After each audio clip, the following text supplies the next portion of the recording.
This Saturday, the 21st, is the winter solstice in the Northern Hemisphere. In the Wheel of the Year, this is the dark night of the soul. And when the darkness is at its most potent, our light has the opportunity to shine its brightest.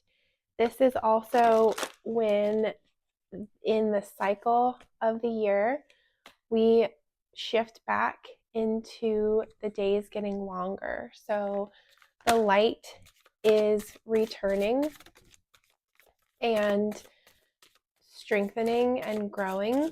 If you have been feeling anything that constitutes, holy shit, a dark night of the soul, know that there are seasonal and chthonic influences at play that are supporting you in your experience of these energies, and there is something here for you. Let's see what message is coming through to support us during this time. There's a lot of fire energy here with this first draw, which is lighting the way for our internal exploration. And it's like we've been given a torch to carry with us as we're navigating this darkest part of the year and the caves and caverns within our internal environment.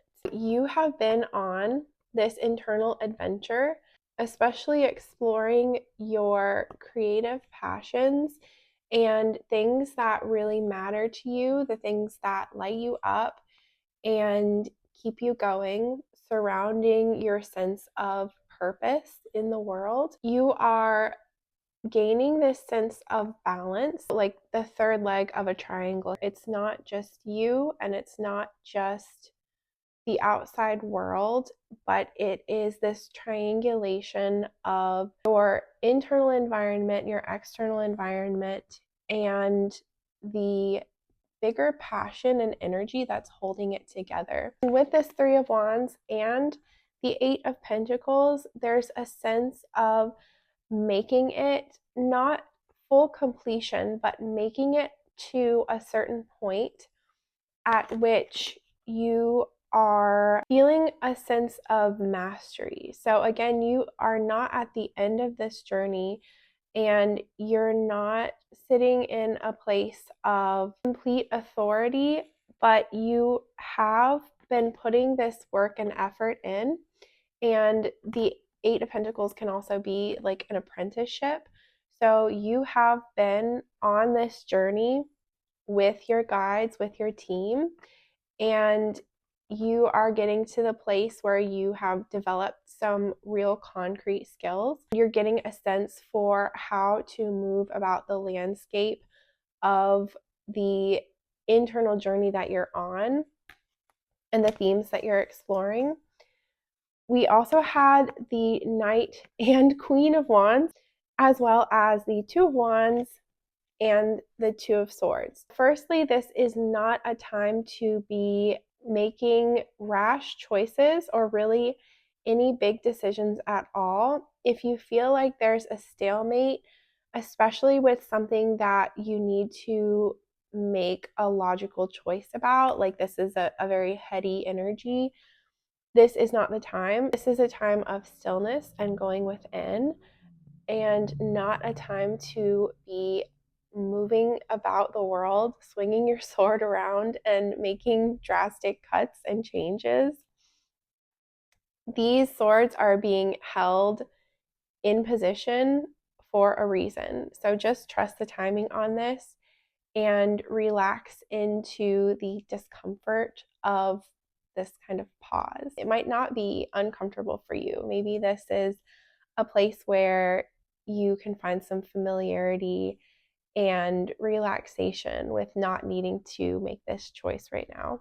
All of this fire energy and these court cards feel to me like this support team that you've been given. So this feels kind of like your vanguard. That word just popped into my head. I don't know if I'm using it correctly, but they are here to be your protector as you are on this inner exploration. The Queen is your goddess energy supporting you, and This is calling to mind Hecate, who has the torch and is very comfortable in between spaces at the crossroads in the darkness.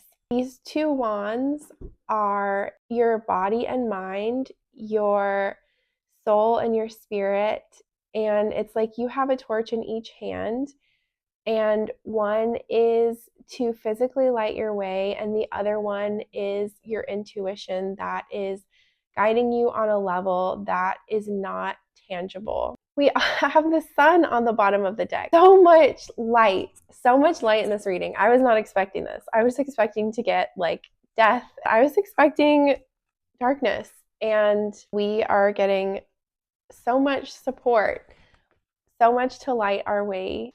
Are there any other messages for this collective to support the energy that we are moving through on the winter solstice? What are we releasing? What are we calling in? Persephone, the hermit. Again, with the lantern, the darkness, she's lighting the way, and we are going within. This is a solitary journey. As we're moving through conflict, especially around maybe people that you're seeing that you don't see all the time, family issues, things that are triggering, reminding you of past wounds and traumas, remember that this conflict is ultimately an internal conflict, and it is absolutely appropriate to set external boundaries to protect yourself. It's also a really good reminder to look at what you're moving through as an opportunity to learn about your own internal landscape and the beliefs that you've formed as a result of situations that you've been in, and the ways that those beliefs are still shaping your life, as evidenced by how they can still trigger you. So if you're running into conflict, sit in stillness, process your emotions, support yourself with spiritual practices, self-care practices. This will give you an opportunity to see yourself and, potentially the people around you. Again, if this is a home for the holidays kind of issue, this will give you the opportunity to access new depths of love and appreciation. It's also this illumination through the murkiness of an emotional situation. There is some clarity coming forward that is supporting you in stepping into your own authority, and again, setting your own boundaries, making your own rules, not giving your power away. Remember, the external environment is a reflection of your internal environment, and what you're moving through is being shaped by the ways that you are perceiving and the accumulation of thoughts and experiences that make up who you are as your human person, your egoic self. It is a really beautiful and exciting and sometimes challenging part of our journey to get to explore those themes, open to more of the big picture of who we really are as we're able to clear those layers of conditioning and give ourselves new perspectives and new ways to move through the world. Be honest with yourself about how you're feeling so that you can support yourself in the ways that you need, and ask for support from other people. You are loved and valued and cared for. You have got this. Have a wonderful solstice.